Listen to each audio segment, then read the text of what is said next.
안녕하세요. 서울교육대학교 교수 강옥녀입니다. 교육 현장에는 특별한 요구를 지니고 있어 학습 지원이 필요한 여러 유형의 학생들이 있습니다. 예를 들면 경계선 지능, 주의력결핍 과잉행동장애, 사회경제적 수준이 낮거나 교육 자극 부족으로 인해서 학습 부진을 갖게 되는 경우, 난독증을 포함한 학습장애, 다문화 가정 출신의 아이들, 그리고 진단받지는 않았지만 여러 문제를 지닌 학생 등 다양합니다. 이번 강의에서는 이런 학생들 중 경계선 지능, 학습장애, 난독증, 그리고 주의력 결핍 과잉 행동장애에 대한 개념, 원인, 특성을 알아보도록 하겠습니다. 먼저 경계선 지능입니다.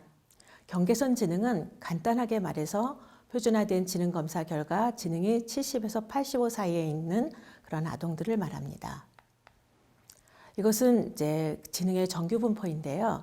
지능이 70 이하는 지적장애이고요. 85 이상은 우리가 보통 정상으로 봅니다.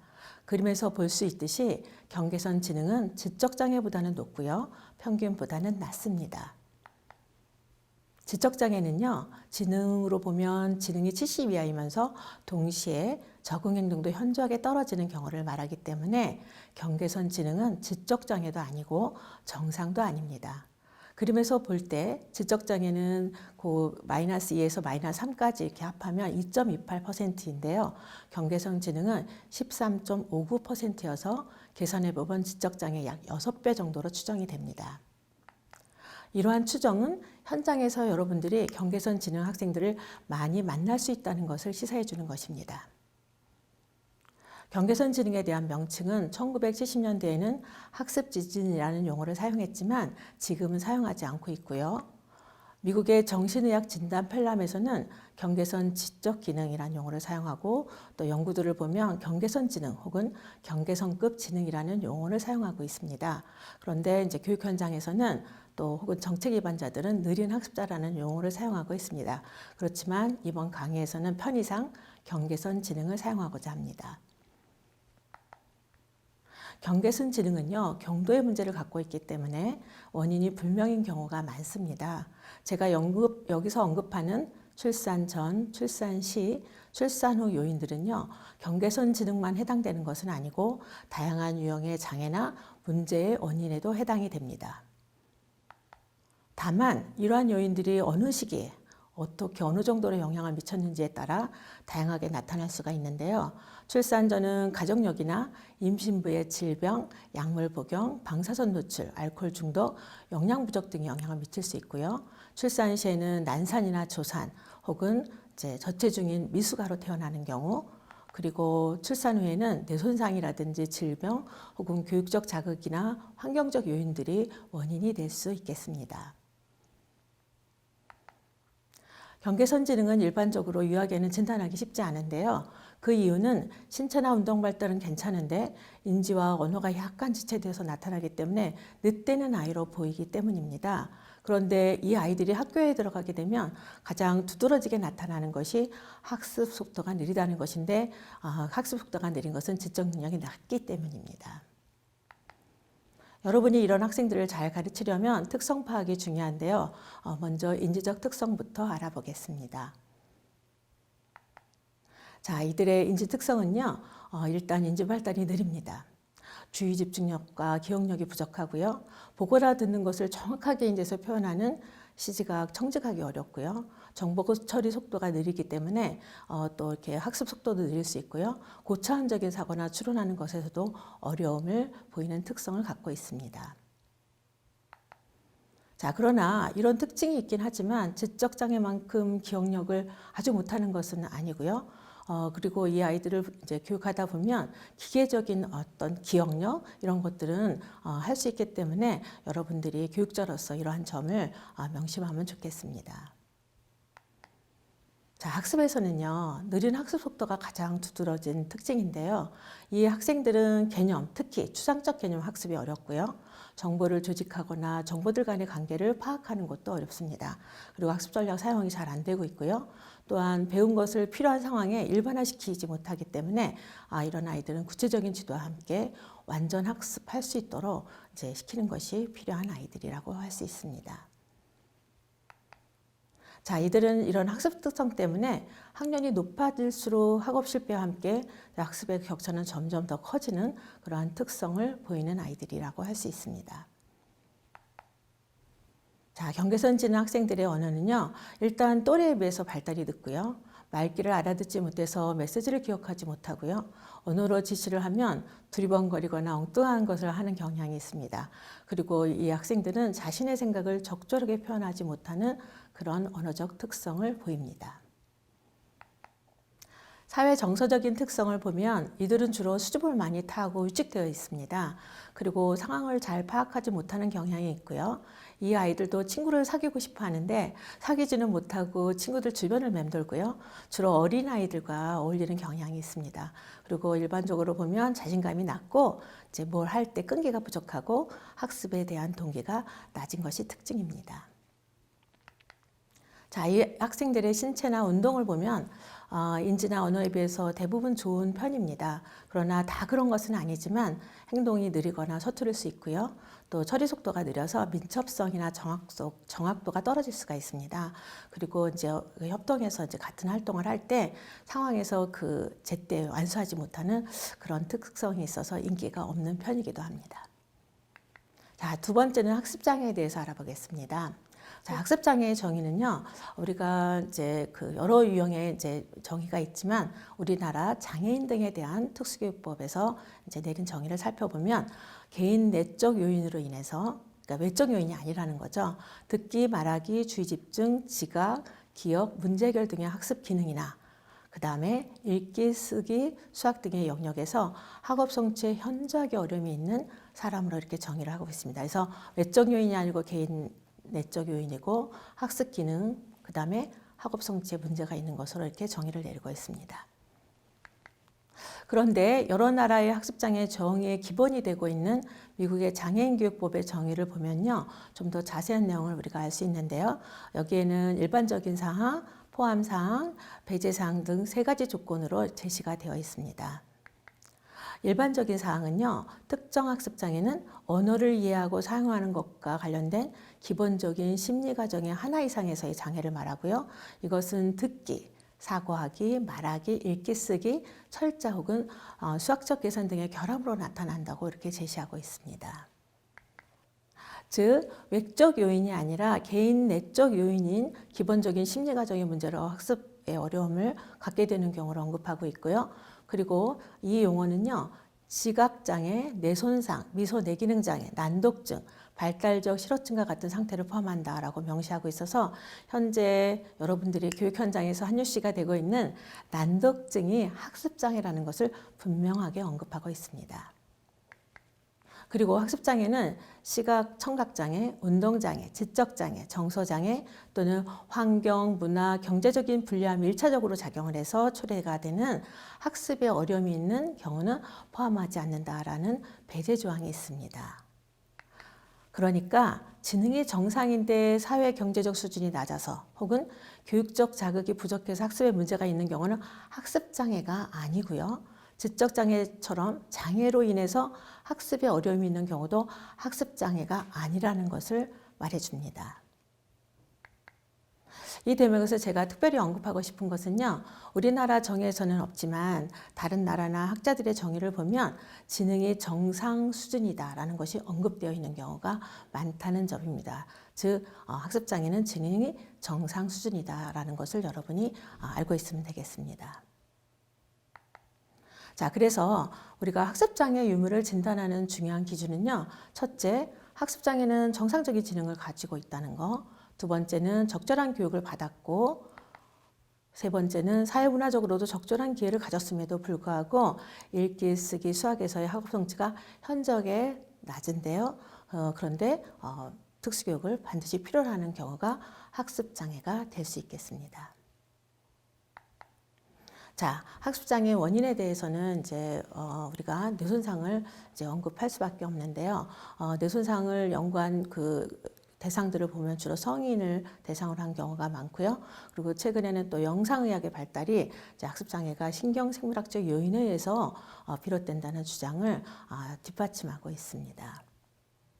뇌 연구들은 주로 읽기 장애를 대상으로 뇌 손상이 있다는 것을 보고하고 있고요. 뇌의 구조면에서 보면 보통 사람들은 자반구가 우반구보다 약간 더 큰데 읽기 장애는 반대로 우반구가 자반구보다 더 크거나 같은 것으로 나타났고요. 아직 일관되지는 않지만 자반구와 우반구를 연결하는 뇌량이 작다는 보고도 있고 뇌량 후반부가 상대적으로 크다는 보고도 있습니다. 또 손에 비정상적인 신경세포가 분포되어 있기 때문이라는 연구도 있습니다. 그리고 학습장애는 유전적인 요인을 무시 못하는데요. 부모 중 한 명이 읽기장애를 가지고 있으면 자녀의 약 30%에서 50%가 읽기장애를 갖는다고 합니다. 그리고 학습장애 정의에서 환경적 요인에 의한 것은 배제한다고 이렇게 되어 있는데 규명하기는 좀 어렵습니다. 그런데 만일 환경적 요인이 이제 아이가 두뇌 발달 시기에 이제 영향을 받았기 때문에 신경학적으로 이상을 이제 갖게 된다면 그런 경우는 환경적 요인에 의한 학습 장애로 간주할 수 있겠습니다. 자, 이제 학습 장애 특성을 알아보겠습니다. 학습 장애 약 85%가 읽기 장애를 보입니다. 그만큼 읽기의 문제를 나타내는 경우가 많다는 의미인데요. 읽기 장애 중 특히 더 심각하게 읽기의 문제를 갖고 있는 경우가 이제 난독증이라고 할 수 있습니다. 학습장애 읽기 특성은 일단 인쇄된 문자 없이 말소리로만 듣고서 단어가 음절이나 음소의 작은 단위로 나뉘어지고 결합된다는 것을 아는 음운인식 능력의 결함이 있고요. 그 다음에 자주 보는 단어들은 글자음 일치 없이도 한번 싹 보고 이제 자동적으로 인식해서 있는 일견 단어가 있는데요. 그런 것들이 이제 부족한 것으로 되어 있습니다. 그리고 이 아이들은요, 자소, 음소를 일치시키는, 즉 글자음 일치시키는 능력이 부족해서 단어를 정확하게 읽고 의미를 파악하는 데 어려움이 있고요. 이러다 보니까 이 유창성이 떨어지고 또 글을 이해하는 데 어려움을 갖는 특성이 있습니다. 읽기에서 아주 심각한 문제를 보일 때 난독증이라고 했는데요. 쓰기의 경우는 난서증이라고 합니다. 쓰기는 보통 글씨 쓰기, 철자, 글쓰기로 나누어지는데요. 글씨 쓰기에서의 특징을 보면 글자의 모양이나 크기, 띄어쓰기 등이 일관되지 않아서 글자 판독이 어려운 경우가 있고요. 베껴 쓰거나 받아쓰기를 할 때 글자 쓰는 속도가 느린 경우가 있습니다. 학습장애 학생들은 글씨를 느리게 쓰고요. 아는 어로, 오는 우로 쓸 수 있는데요. 철자에서 보이는 그런 특성만큼은 아닙니다. 제시된 자료 예에서 왼쪽의 것은 ADHD의 전형적인 글씨 쓰기의 예입니다. 오른쪽 예는요, 학습장애 학생의 예예요. 그래서 학습장애를 보면 왼쪽과 비교해서 볼 때 글씨 쓰기보다는 철자의 문제가 더 심각함을 알 수 있는 예입니다. 이러한 특성들은 학습장애와 ADHD, 주의력 결핍 과잉 행동장애를 구분해주는 그러한 특성이라고도 볼 수 있습니다. 자, 학습장애 학생들이 가장 두드러지게 보이는 특성은요, 철자의 오류입니다. 물론 일반 학생들도 철자의 오류를 보이지만 학습장애는 더 심각하다고 보면 되겠습니다. 읽기에서 오류를 보이는 것과 같이 굉장히 유사하게 나타나고요. 예를 들면 소리 나는 대로 쓴다거나 낙엽을 낙엽으로 쓰는 것처럼 형태를 지켜 쓰지 않고요. 소리 나는 대로 쓰기를 하고요. 그다음에 생략한다거나 불필요한 글자를 삽입한다거나 대체하기 등의 오류를 보입니다. 장문에서의 특성은 또한 학습장애에만 해당되는 것은 아닙니다. 학습 지원 대상 학생들도 보이는 대부분의 특성인데요. 글의 처음이라든지 중간, 끝을 어떻게 조직할지 잘 모르고요. 단순한 문장을 사용한다거나 문장의 완성도나 문장 간의 어떤 유기성 이런 것들이 떨어지는 특성을 보입니다. 예를 들면 어제 하루 종일 비가 왔다, 천둥 번개도 쳤다, 점심 맛있게 먹었다는 식의 어떤 글을 쓰고요. 어휘 사용이라든지 조사, 접속사의 사용 등에서도 어려움을 보이는 특성이 있습니다. 마지막으로는요, 하나의 글을 쓰기 위해서는 주제를 정하고 브레인스토밍을 한 후 글을 계획해서 초고를 쓰고 그 다음에 수정을 한 다음에 글을 완성해야 되는데 학습장애 학생들이 이러한 과정을 잘 못하는 특성을 가지고 있습니다. 자, 수학 특성입니다. 수개념이나 연산에서 특히 어려움을 보이는 경우는 난산증이라고 하는데요. 연구는 많이 되어 있지 않습니다. 그런데 최근에 이제 난독증과 이제 쌍벽을 이루면서 관심을 보이고 있는 그런 추세에 있습니다. 학습 장애 중 읽기는 괜찮은데 수학에서만 어려움을 보이는 경우가 있긴 한데요. 많은 경우는 두 영역 모두에서 어려움을 보인다고 합니다. 이 학생들은 크기, 순서, 양, 거리, 공간 등의 수학적 개념 습득이 불완전하고요. 단순 연산 속도와 정확성이 부족하고 잘못된 연산 전략을 사용하고요. 자릿수에 대한 이해도 부족한 특징을 나타냅니다. 자, 수학 문제 해결에서는요, 계산 능력은 있으면서 문제를 이해하지 못해서 추론을 못하는 경우도 있고요. 문제는 해결할 수 있는데 연산 오류 때문에 이제 잘하지 못하는 그런 특성도 보이기도 합니다. 지각은 보통 언급되는 것이 시지각과 청지각입니다. 학습장애 학생들은 B는 뒤로, 13은 30일로 인식하는 등 이렇게 시지각의 문제 때문에 읽기를 못한다고 이렇게 하고 있는데요. 이런 시지각 문제로 읽기를 못하는 경우는 10% 정도로 극히 적은 것으로 밝혀져 있습니다. 오히려 학습장애 학생들은요, 주요음과 환경음의 구별, 소리 식별 등 언어와 관련된 지각과 기억이 읽기와 언어 표현 및 이해의 원인이 되고 있다고 합니다. 자, 세 번째로 난독증에 대해서 알아보겠습니다. 자, 여러분이 앞에서 학습장애 정의에서 보신 것처럼 난독증은 학습장애입니다. 그런데 이제 특수교육에 대한 부정적인 시각, 그리고 이들에 대한 교육적 지원이 충분히 마련되어 있지 않다 보니까 특수교육 대상자로 선정되지 않은 채 학습 지원 대상으로 진단받는 경우가 많고요. 현장에서는 읽기를 못하면 난독증으로 잘못 오해하는 경우도 있습니다. 자, 난독증은요, 일반적으로 듣고 말하는 데는 어려움이 없지만 단어를 정확하게 읽거나 철자를 인지하지 못하는 것을 말합니다. 자, 국제난독증협회의 정의에 따르면요, 난독증은 신경생물학적인 원인에 의한 특정 학습장애이고요. 단어를 정확하게 그리고 혹은 유창하게 인지하지 못하고 철자와 해독 능력에 문제를 보이는 특징이 있습니다. 이러한 어려움은요, 인지 능력이 있고 교육을 제대로 받았음에도 불구하고 나타나는데요. 이것은 이제 의문론적인 언어 요소의 결함 때문입니다. 그리고 이로 인해서 나타나는 그 2차적인 결과는요, 읽기 이해 문제하고 그다음에 읽기 경험의 감소로 나타나고요. 그리고 이것은 결과적으로 어휘력과 배경 지식의 부족을 가져다 줍니다. 그러니까 인지 능력에 문제가 되는 경계선 지능이나 지적 장애 혹은 자폐성 장애로 읽기를 못한다거나 혹은 환경적 요인으로 인해서 읽기 문제를 갖게 되는 경우는 난독증이 아니라는 점입니다. 난독증은요, 이제 원인 여러 가지가 있겠지만 일단 가족력이 있고요. 신경생물학적 원인으로는 글자를 소리로 전환하는 음운 처리 과정의 결함으로 밝혀져 있습니다. 그리고 빠른 처리를 담당하는 거대 세포의 발달이 이루어지지 않아서 처리가 빠르게 안 되는 것으로 이렇게 되어 있고요. 읽기를 잘하는 경우는 단어를 읽고 무슨 의미인지 자동적으로 신속하게 처리하기 때문에 보통은 뇌의 뒷부분인 후두와 축두엽이 활성화되는데요. 난독증은 이 부분이 미활성화되고요. 오히려 단어의 조음과 분석을 담당하는 전두엽의 불역화 영역이 과활성화되는 것으로 밝혀져 있습니다. 난독증의 이제 특성을 보면요. 읽기에 문제가 있지만 사고하거나 추론하는 것 등의 어떤 지적인 능력은 정상입니다. 그리고 난독증은요, 어려서부터 말의 지체가 있고요. 낯설거나 긴 복잡한 단어를 이제 발음하는 데 문제가 있고요. 그다음에 적절한 단어를 찾아내지 못해서 저기 있잖아요 등을 사용하거나 특정한 것을 이제 묻는 질문에 대해서 이제 어휘를 찾지 못해서 그거를요 이렇게 대답하는 경우도 있습니다. 그리고 이 학생들은요, 말을 할 때 머뭇거리거나 또래들과 대화를 잘 나누지 못하는 그러한 특성이 있습니다. 자, 난독증은요, 학습장애 중 읽기장애가 보이는 읽기 특성과 같지만요, 더 심각하다라고 이렇게 보시면 되겠습니다. 그리고 이제 이 학생들은 이제 음적인 처리 과정의 문제로 인해서 의문인식이라든지 글자음 일치 어려움, 색깔이나 숫자 혹은 사물 이름을 빠르고 정확하게 이름을 대는 능력의 어려움이 있습니다. 자, 난독증은요, 시각 자극에 대한 언어적 부호화 능력의 결함이 있어서 자료에 제시된 예처럼요, 단어 해독에서 문제가 많은데요. 특히 음 변동이 있는 단어나 의미가 없는 무의미 단어에서 오류를 많이 보이고요. 그리고 간단한 기능어를 읽지 못하고 일견 단어도 부족하다고 합니다.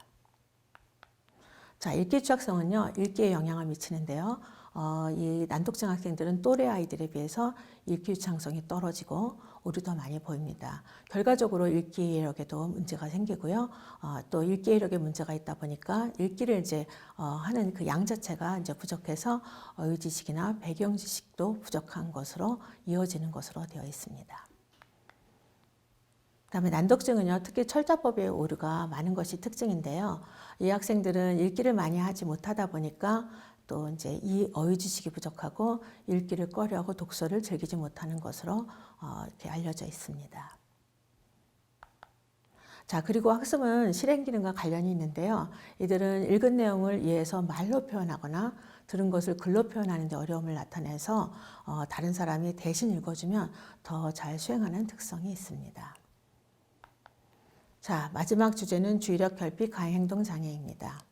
주의력 결핍 과잉행동 장애는 Attention Deficit Hyperactivity Disorder의 각 단의 첫 글자를 따서 ADHD라고 불려지고 있습니다. 자, ADHD는요, 학년 전부터 시작해서 학년기에 매우 흔히 나타나는 장애인데요. 주의력 결핍, 과잉행동, 충동성이 핵심 증상입니다. 이런 증상이 만성적이고 발달적으로 볼 때 부적절한 수준을 나타내고요. 이로 인해서 정상적인 학교 생활이나 가정 생활에 어려움을 갖게 되는 장애를 말합니다. 자, 여기서 발달적 수준의 부적절하다는 의미는요. 만일 학생이 지능이 낮아서 주의가 산만하다면 그것은 지적인 능력 때문이지 ADHD 때문이 아니라는 뜻입니다. 그리고 교사와의 관계가 나빠서 이제 교사의 지시를 따르지 않거나 과제를 수행하지 않는 것도 ADHD로 보면 안 되겠습니다. 자, 그리고 이런 증상은요, 12세 이전에 나타나야 하고요, 학교 이외의 다른 환경에서도 나타나는 경우를 말합니다. 제가 이번 연수에서는 진단을 다루지는 않지만 우리가 여러 검사를 이제 하게 됩니다. 결국 우리가 여러 검사 결과를 갖고 있다 하더라도 봐야 하는 것은 DSM-5의 진단 기준이기 때문에 관심 있는 분들은 그 기준을 이제 참고하시면 되겠습니다. ADHD의 원인을 보면 유전적 요인이 있고요. 분자 유전학 연구에 따르면 도파민 관련 유전자가 원인이 되는 것으로 알려져 있습니다. 신경생물학적 원인으로는 두뇌 손상, 그리고 신경 전달 물질의 이상 등이 언급되고 있습니다. 자, 환경적 요인으로는요, 부모의 낮은 학력과 낮은 사회경제적 지위, 부모의 정서 상태나 부적절한 양육 방법, 원만하지 못한 부부관계, 결손가정 등이 원인이 된다고 보고 있고요. 이외에 학생의 기질과 환경적 요인이 상호작용해서 나타나는 경우도 있다고 합니다. 자, ADHD는요, 대부분 어린 연령에서 특성을 나타내기 시작해서 초등학교 이제 시기가 되면은 이제 학교에 들어가서 보면 유치원보다 더 구조화된 환경에 놓이게 되고요. 그다음에 이제 체계적인 학습을 요하기 때문에 ADHD 특성이 더 드러나는 시기가 초등학교다 이렇게 보시면 되겠습니다. 주의력 결핍과 관련된 특성으로는요, 정리를 못하고 과제나 활동에 조직이 어렵고요. 그 다음에 지시 따르기가 쉽지 않고요. 자신의 임무를 완수하지 못하는 특성을 보입니다. 그리고 지속적인 집중이 어려워서 쉽게 산만해지고 잘 잊어버리고 실수가 잦고 물건을 잘 잃어버리는 그러한 특성들이 있습니다. 자, 과잉행동과 관련된 특성으로는요. 잠시도 손발을 가만히 놔두지 않고 모터가 달린 것처럼 끊임없이 움직여서 so energetic이라는 말을 듣기도 하고요. 자리에 앉아 있는 것이 어렵기 때문에 자리를 뜨거나 혹은 높은 곳에 올라가거나 뛰어다닐 수도 있습니다. 그리고 과잉행동의 한 증상으로 이제 톨커티브하다 그러거든요. 수다스러운 것도 한 특징이 되겠습니다. 그다음에 중동성과 관련된 특성으로는요. 다른 사람이 질문을 하는데 그 질문이 끝나기도 전에 불쑥 대답한다거나 자신의 차례를 기다리지 못하고 다른 사람의 활동을 방해하거나 간섭을 하고 자제력이 부족해서 화를 내는 것이 특성입니다. 이 밖에 이제 ADHD의 일반적인 특성으로는요. 대부분 지적 능력은 정상인데 ADHD 특성으로 인해서 이제 지능이라든지 학업 성취, 사회성 기술 이런 것들이 낮을 수 있고요. ADHD의 약 30%가 학습장애를 동반한다고 합니다. 이 외에 이제 ADHD가 이제 심각할 경우에는 학습 부진, 반항장애, 품행장애, 불안장애, 우울장애, 틱장애 등을 동반할 수도 있겠습니다. 자, ADHD의 특성을 연령별로 보는 것도 중요한데요. 0세에서 2세는 걷기 시작하면서 바로 뛰고 위험 경고에도 불구하고 개의치 않고 행동을 하는 특성이 있습니다. 3세에서 5세는요, 걷는 대신 뛰는 경향이 있고요. 넘어지고 다치는 일이 많고요. 끊임없이 움직이고 칭찬과 꾸중을 해도 효과는 일시적인 경우가 많습니다. 초등학교 시기에는요, 학습해야 하는 시기이기 때문에 실행 기능과도 밀접한 관련이 있는데요. ADHD 학생들은 글씨 쓰는데 앞에서 보여드린 것처럼 정돈된 필기가 잘 안 되고요. 체계적인 과제 정리가 어렵고 책상이나 사물함이 엉망인 경우가 많이 있습니다. 물건을 잘 잃어버리고요. 선생님의 말을 기억하지 못하기도 합니다. 또한 이 시기에는 반응 억제의 어려움이 인지적 혹은 행동적 충동성으로 표출되는데요. 예를 들면 시험 문제를 끝까지 풀지 못하거나 앞장은 풀고 뒤는 풀지 않는 그런 경우도 있고요. 깜빡 잊어서 하지 못하는 실수가 잦고 차례를 기다리지 못하는 특성이 있습니다. ADHD로 진단받는 학생들이 이제 약 70% 이상이 청소년기까지 지속되는 것으로 밝혀져 있고요. 청소년기에는 과잉행동이나 충동성은 거의 사라지지만 주의력 결핍은 끊임없이 학습과 일에 영향을 미치는 것으로 알려져 있습니다. 그래서 청소년기에는 학습 능력 저하, 학교생활 부적응이 나타나고요. 심할 경우에는 인터넷 중독이나 청소년 비행으로 이어질 수도 있습니다. 자, 마지막으로 성인기에는요, 성공적인 삶을 영위하는 경우도 있지만 직장에서 업무 능력이 떨어지고 물건을 자주 분실하고 또 인간관계에서의 갈등이 있을 수도 있고요. 이중률이 높고 교통 위반을 자주 하는 경향이 있다고 합니다. 자, 지금까지 여러분은 경계선 지능, 학습장애, 난독증, ADHD의 정의, 원인, 특성에 대해서 알아보았습니다. 이번 강의가 특별한 요구를 지니는 학생들을 지도하시는 여러분들께 도움이 되시길 바랍니다. 수고 많으셨습니다. 감사합니다.